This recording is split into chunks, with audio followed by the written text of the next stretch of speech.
Hi everyone! Mamamasyal muna kami sa Vietnam ngayon. Nag-drive nga pala yung asawa ko kasi hindi kami nakasakay ng bus kaninang 6:20 kasi fully booked na daw pala. Kaya naman napilitan na lang mag-drive ang asawa ko. Halos malate kami kasi 2 hours yung drive niya. Gawa ng sobrang traffic talaga. Monday kasi papasok sa work yung mga tao and sobrang takbo na talaga kami. 30 minutes sila magko-close na yung check-in luggage yan, check-in. Kaya buti na lang, puro takbo talaga kami. Then, sobrang daming nangyari ngayong araw na to. Naiwanan ng asawa ko yung check card niya, kaya hindi siya makapag-withdraw ng pera para papalitan sa Vietnam money. Kaya piniram ko yung card ko, then nakapagpalit siya ng pera, 800,000 wala yung pinalitan niya. Then, after nun, naiwala niya yung card ko. Buti na lang na-call ko kagad. Sana magkasya yung 800,000 won na dala namin or napalitan niya.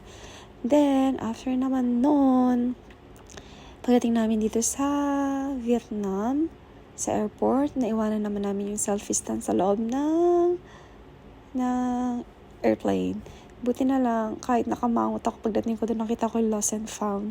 Then, nakuha na, ibalik sa amin. Yun. Buti na lang may lost and found, no? Ito yung anak ko, tinan mo naman, oh. Order ko yan, pero siya lang nakaubos. And, hindi lang doon nagtatapos ang lahat. Pagdating namin sa airport, pagtingin ko ng luggage namin basag. Nagbayad naman sila, pero 300,000 Vietnam money or 16,000 won. Hindi ka makakabili ng bagong luggage. Kaya medyo nahirapan kaming hilahin. At ito nga rin pala yung room namin for tonight. Hindi na kami nag-book ng masyadong mamahaling room kasi late na rin na kami nag-check-in, matutulog lang. Tsaka hindi na rin bad gawa ng dalawa yung king bed, tsaka sobrang luwag. And nag-base kami ng damit, kumabas ulit kami, punta kami night market. Sobrang dami nga mumura yung mga damit dito. May pang winter, may pang spring, nandito lahat. Ewan ko nga bakit may pang winter sila. Wala naman silang winter ata dito. At eto nga pala yung street dito sa night market. So ito man yung binili namin. Yung pork barbecue na yan is 1,000 won or 40 pesos. Yan. Then sa kanila is 20,000, diba? Dito ka talaga sa Vietnam magiging mayaman. Ang daming zero. At sobrang sarap din naman. Worth it yung 40 pesos na isang stick ng chicken at saka baboy, then sausage, ganun din. Medyo mahal lang yung squid. Kasi yung squid parang 200 pesos. Kaya hindi na ako bumili.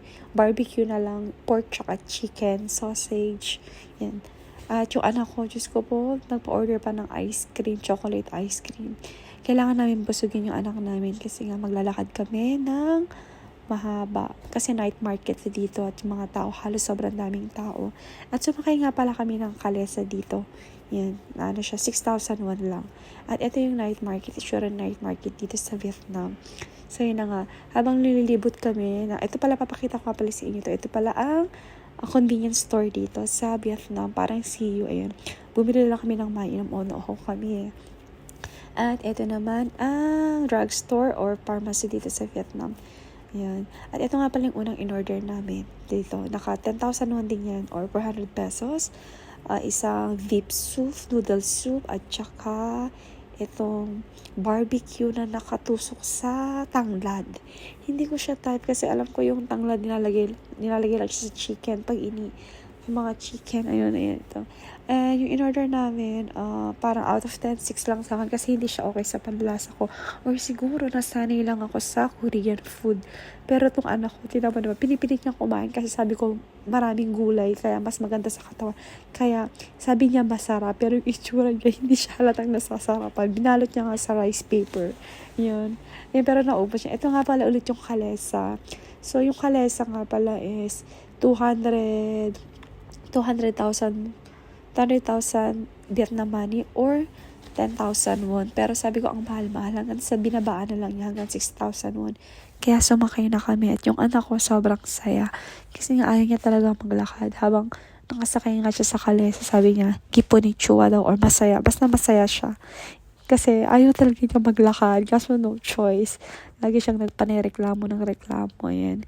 At ako din nag-enjoy ako. Ang haba nga rin pala ng inikot namin. Inikot namin ng buong, hindi ko alam kung night market ba yun or basta buong old quarter dito sa Hanoi. Try nyo rin sumakay dito mga babe. Huwag kayo nagpapaano ng 200, 10,000 won. Aabot pa yun ng 6,000 won. Ayan. At sulit naman talaga. Hindi ka binapagod sa paglalakad at nalibot talaga namin. At ayun na nga, tingin-tingin ulit sa paligid. Ayan. Kung ano itsura dito. Ayan. Medyo gutom pa kami. Siguro lalabas ulit kami mamaya. Kasi yung anak ko pagod na kasi 8 PM na din. Ayan na nga. So, babalik na kami sa hotel. Dadaan muna ulit kami dito sa convenience store para bumili ng inumin. At snacks. Baka magutom ulit maya-maya yung anak namin. And 8:40 na din, 9 PM, kailangan namin mag-check-in sa hotel kasi pagod na yung anak ko. At pagdating nga namin dito, ito nga palang hotel na sinek-in na namin, self-check-in lang siya.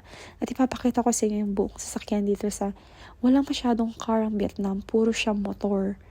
Grabe sila magpaandar, para kang nagpapatintero ba yun? Kaya siguro wala masyadong traffic dito kasi halos lahat sila nakamotor, pero kailangan talaga alerto ka, titingin ka kanan kaliwa bago